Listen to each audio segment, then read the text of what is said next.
Hi everyone, it's Kerchie. For my third Polly Pocket repaint, I asked you guys to give me suggestions on which one I should do next, and the winner is Moon Rockin Adventure. It's a space-themed Polly Pocket, which I'm very excited to do because I really want to do space. I already have an idea in my head, and like I said before, when I do these repaints, I don't really plan it out exactly. I just kind of do it as I go along, but I know that I want to do some spacey things, maybe some stars, galaxies. I'm getting ahead of myself, and I don't even know if I'm skilled enough to do it. Let's get started. So this is Moon Rockin Adventure, and as you can see, there's not a whole lot going on. There's some good elements. I really like the graphic here, so I'm not going to change that, but the rest of it is pretty bland. You can see some details come through, but again, because they're all one color, it looks very plain. I'm going to start by painting the galaxy, and my initial vision for this is to do a pattern. So I'm going to do a purple and teal pattern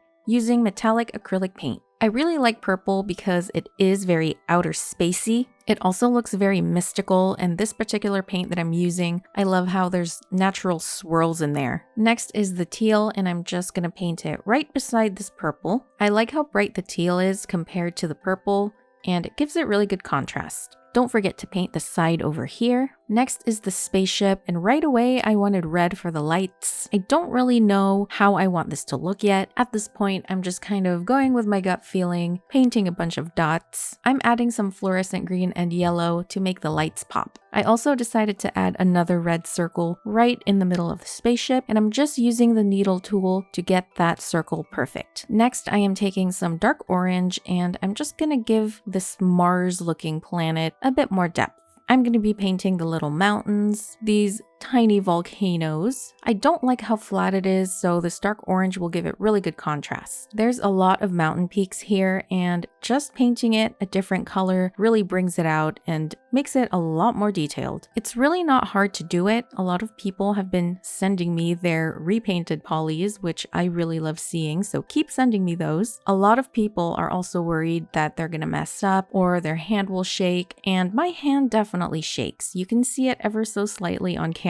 And if you do mess up, it's really easy to fix because acrylic paint is not permanent. Next, I am adding more dots. You guys know me by now. I love my dots. For the chairs, I wanted to give it a little retro futuristic look, if that even makes any sense. This silver really pops against the magenta. For these little volcanoes, I am inspired to make slime come out of them. I don't know why, and I think I was subconsciously inspired by Nickelodeon because they have the orange and green slime going on. I'm also inspired by Rick and Morty, and they have really bright colors on the show, so I wanted to bring that to this compact. Now that the galaxy is dry, I am painting the rest of the elements. Here is a red planet that I'm painting, gold for the stars. I love the metallic gold paint that I'm using because it's very thick, and I like to take a lot of it and just glob it on the compact. When it dries very flat, and you can see the texture underneath. Next, I'm taking some pearlescent paint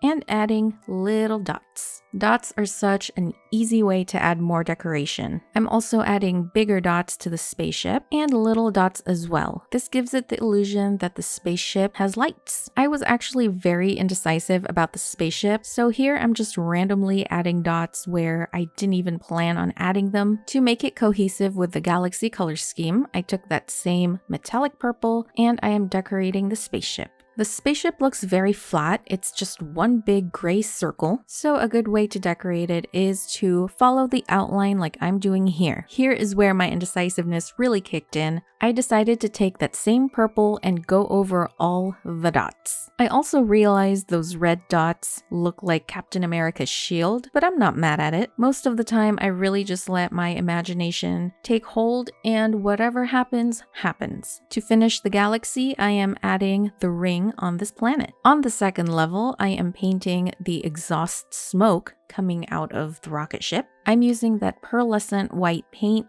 I'm also doing a swirly pattern to make it look like actual exhaust. A lot of the times the paint just works for me. I don't really have to do a lot of work. The paint here already has natural streaks and patterns, so all I'm doing is swirling it around. For the rocket, I am painting some fire on the bottom. It is taking off, so of course it is very fiery and hot and dangerous. There's also some lines down here that I am outlining in orange, and at this point I realized it looks really ugly, so I decided to just color the whole thing orange. Sometimes I try to follow the pattern that's already there, and it doesn't quite work out. For the spaceship itself, I'm gonna take that same teal and purple color scheme that I did for the galaxy, and I'm just following this pattern here. I'm gonna lay this purple down next to the teal, just like I did before, and it looks really pretty. The same gold paint for the stars. I'm also using gold for the trim right over here. That's really what this is all about. Even just adding a little bit of paint makes the biggest difference. I'm going to take that same red circle pattern I did for the spaceship and I'm adding it here. I'm finishing up the exhaust fire. That's what I'm calling it. I don't know if there's an actual term for that, but here I am adding some yellow and now it looks really explosive. My original plan for the gems over here was to do a pattern of red, purple, and teal. So here I am planning for that pattern. Then I realized the whole thing should just be red because this is an entire planet full of rubies, I guess. Seeing these open geodes on the side just made me want to paint the whole thing red. The story in my head is we're exploring all the different planets, and this particular one just has a lot of valuable minerals. Unobtainium. I'm taking a lighter shade and I'm just going to highlight these gems. It's going to make them extra shiny and extra expensive. It's also an easy way to make them pop a little bit because the rest of this compact looks pretty flat. Then there's the control room, which is all one color. So I'm going to take some silver and I'm going to coat the entire thing in it. This picture is really cute, but not quite what I had in mind for my vision. So I'm also covering that in silver. Of course, there's these little gadgets that need to be covered in silver as well. There's a lot going on in this control room for sure. I decided to paint this planet orange, just like Mars on the first level. Then I realized this compact is called Moon Rockin Adventure, so this is probably the moon, but I realized it too late, so I'm going with orange. I have no idea what this middle section is, so I'm just gonna take some silver and going over it. It looks kind of like a spaceship metal structure. I don't know. It's working, so I'm gonna keep going. There's some stars and planets back here,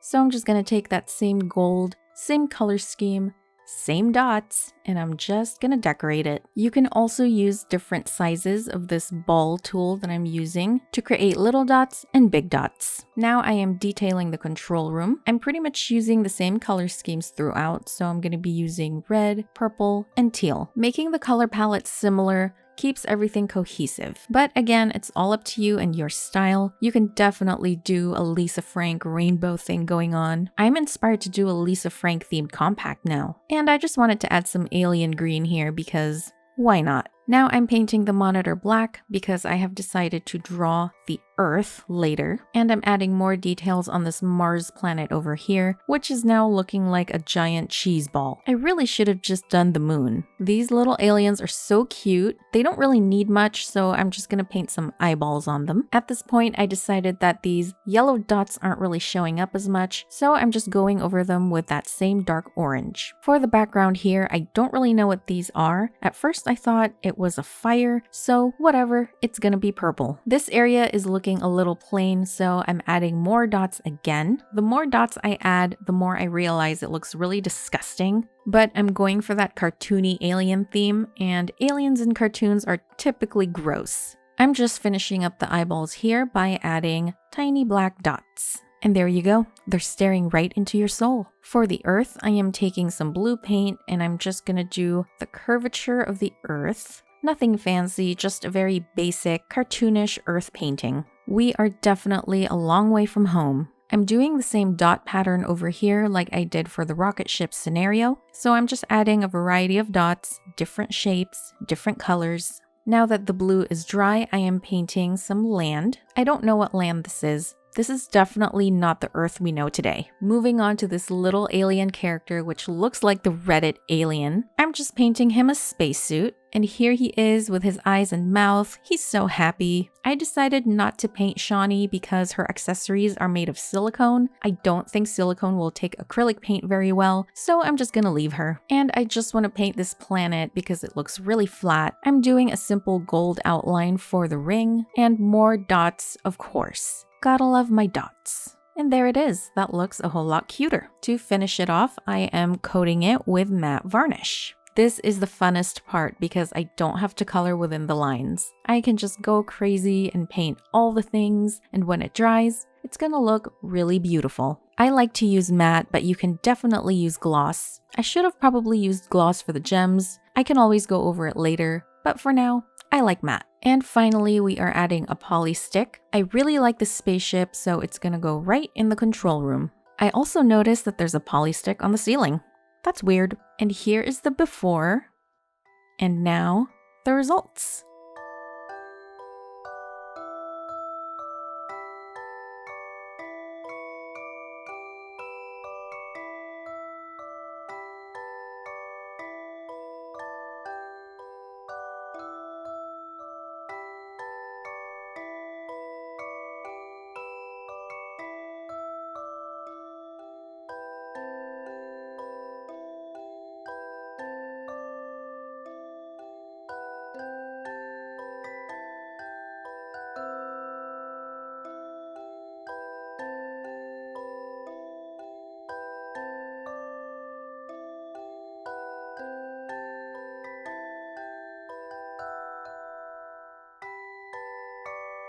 So there you go. That was my version of Moon Rockin Adventure. And I'm gonna ask you guys again to tell me which one I should do next. And again, you can pick from the Hidden Hideouts collection or Tiny Pocket World. As of right now, I don't want to repaint any of my other modern toys because I like them the way they are. I like Shopkins the way it is. That's not to say I won't repaint it in the future because repainting things is so much fun. But for now, let's just stick to Hidden Hideouts and Tiny Pocket World and see what happens. Thank you for watching this Polly Pocket repaint. I hope you liked it, and I'll see you on the next one.